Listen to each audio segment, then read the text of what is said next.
Hey, right. This is one of our mini episodes of movie takes, and today Daniel and I are going to be talking about summer movies. Okay, yeah.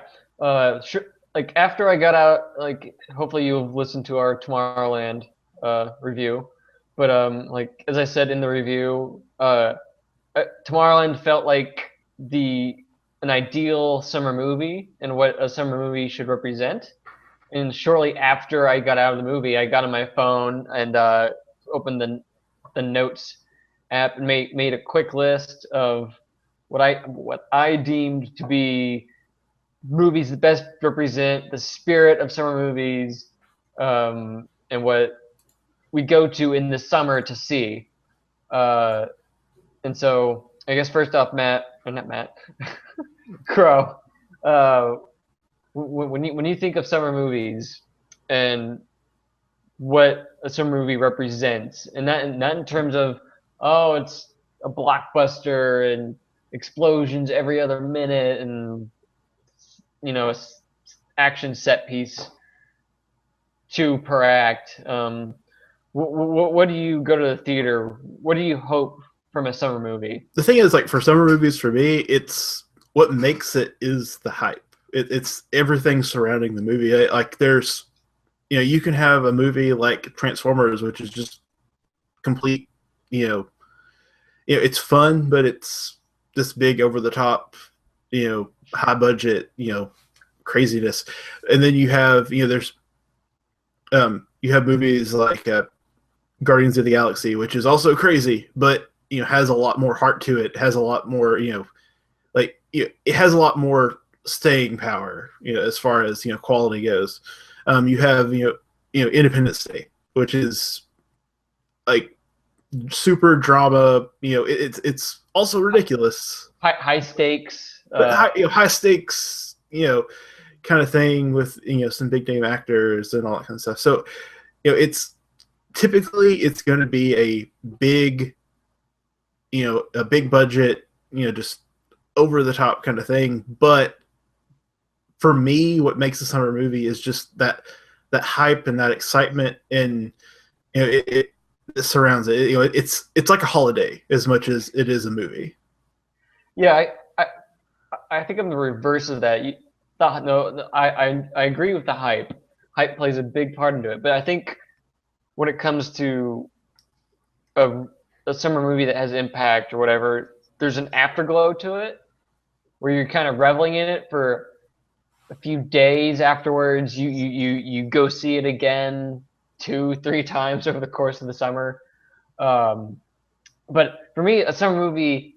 Okay, here's the example of the list of movies which I sent to you, and I tweeted it and Facebooked it.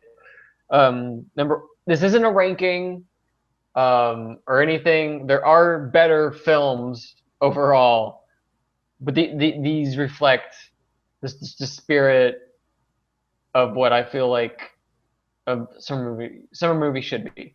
The original Star Wars from 1977. That includes the special edition.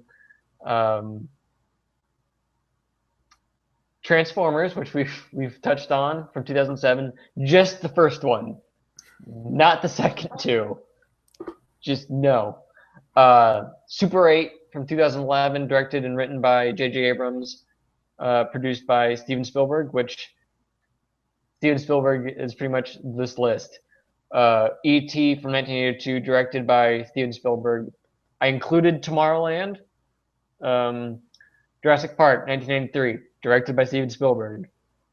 Get Smart, 2008, which I think is a criminally underrated movie. Scott Pilgrim vs. the World from 2010, another underrated film. The Goonies from 1985, directed by Richard Donner, but produced by Steven Spielberg. Back to the Future, 1985 also, directed by Robert Zemeckis, but also produced by Steven Spielberg.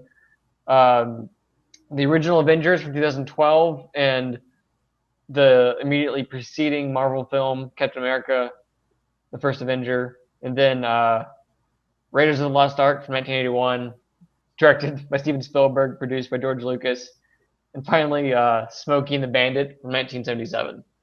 Well, what on all those movies, like what for you is the connecting thread? Like what aspect of those films to you makes them big summer movies or the ideal summer movie? It just they're adventures. Um, Not all of them are high stakes. Some of them are very low stake, including Smokey and the Bandit, which came out the same weekend as Star Wars trivia. Um, it's an adventure. You go on a ride. There's a sense of whimsy to it a little bit. Some awe, discovery. Um, For you, is it like the like almost like the immersion of it, like that where you're able to take that you go in and just kind of dive into a world yeah, that makes it? yeah. I mean, like, and for most of these movies, there's they don't get full of themselves on its story. They just want to tell a story, except for maybe Transformers. That kind of gets a little bit high on itself. um, but it just like I think some of these are best because they're low stakes a little bit, except for Star Wars. I guess Super 8, Transformers, Tomorrowland, and Avengers. I guess. Yeah, I think I kind of agree with you. Like that's is a big aspect for it. I guess if I was going to pick my kind of ideal, like picture in the dictionary summer movie, it would probably be Independence Day. Yeah.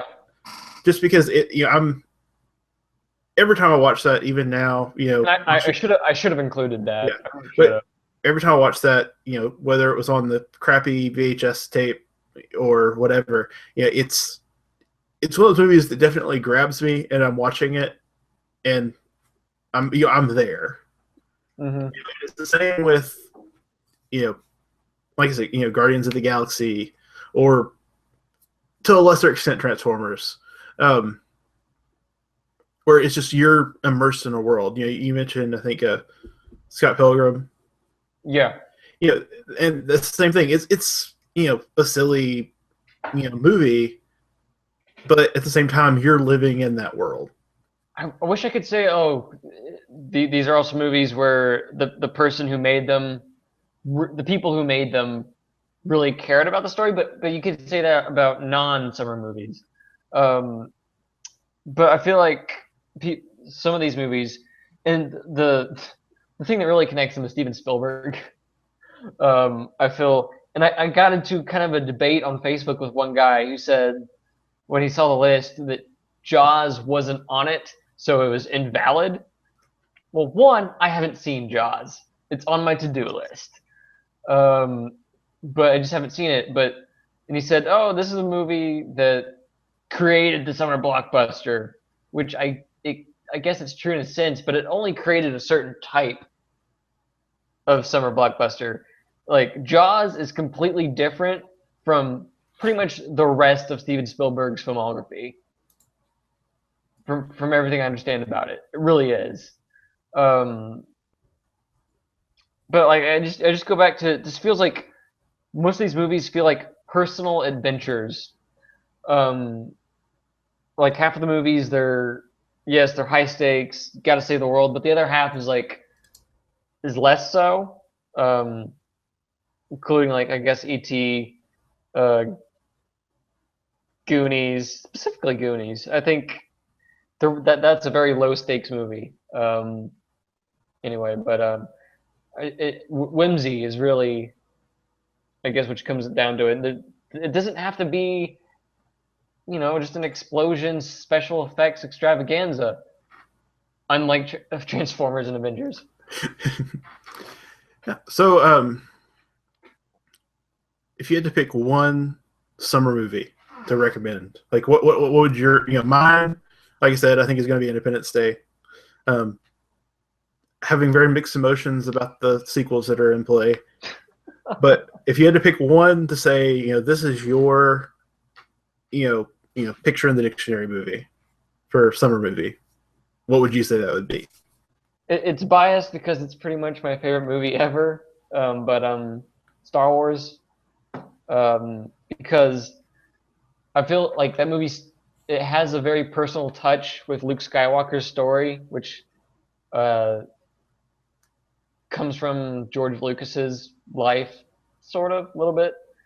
Um, because you start out on this desert, barren planet, and in that scene of Luke looking out at the twin sunset is the embodiment of anybody who watched that movie, who lived in just either a small town or just a small city, and just wanted to have adventures, and experience life away from outside of their home, or just have adventures even within their home, within their hometown. And the rest of the movie is that, getting to fulfill something. And it has the worst pacing of pretty much all the Star Wars films, but feels like a very personal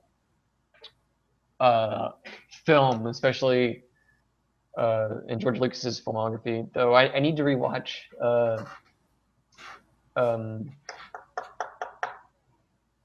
American Graffiti. I need to rewatch that. But no, I mean, Star Wars is my favorite film franchise, and I would just absolutely recommend that over pretty much any other movie. So, I guess summer movie recommendations: Star Wars, Episode 4, also known as the first one that counts. The first one that counts. and Independence Day. Hopefully, which scale? Like, I feel like Independence Day is the closest we've gotten to a summer movie that has like Shakespeare. I don't know. No, I almost said Shakespearean, but that's wrong. But it just feels like a clearly defined 3-act structure. July 2nd, July 3rd, July 4th. Like, it just that has an unbelievable scale that it's hard to top. Though, I mean, even some of the movies on my list, like Avengers and Star Wars, but like, I guess another qualifier for ideal summer movie, it never gets old. Independence Day never gets old. Yeah. Like, I watch it and I enjoy it every single time. Just watch this. I just need to set the speech as my alarm on my phone, and I'll never have a problem getting up in the morning. Be motivated, be just ready to go every single day, and just work and just do everything to the fullest. Yes. Even though that speech sounds like it was created by like a computer algorithm to be epic. Like, it sounds like epic speech Mad Libs, but it still works and it's still amazing. I get chills every time I hear it. Do you? Oh, of course. I mean, I'm so glad Bill Pullman's gonna be in the sequel. I know he's not gonna give a speech that equals it, but there's also the chance that he will. Cool. All right. Well, I guess that's our take on summer movies. Let us know, like, in the comments, what your favorite summer movie is. Check out the comments for our contact info, and we'll have a review come out Friday after this gets posted. So, see you later. Thanks. Have a good day.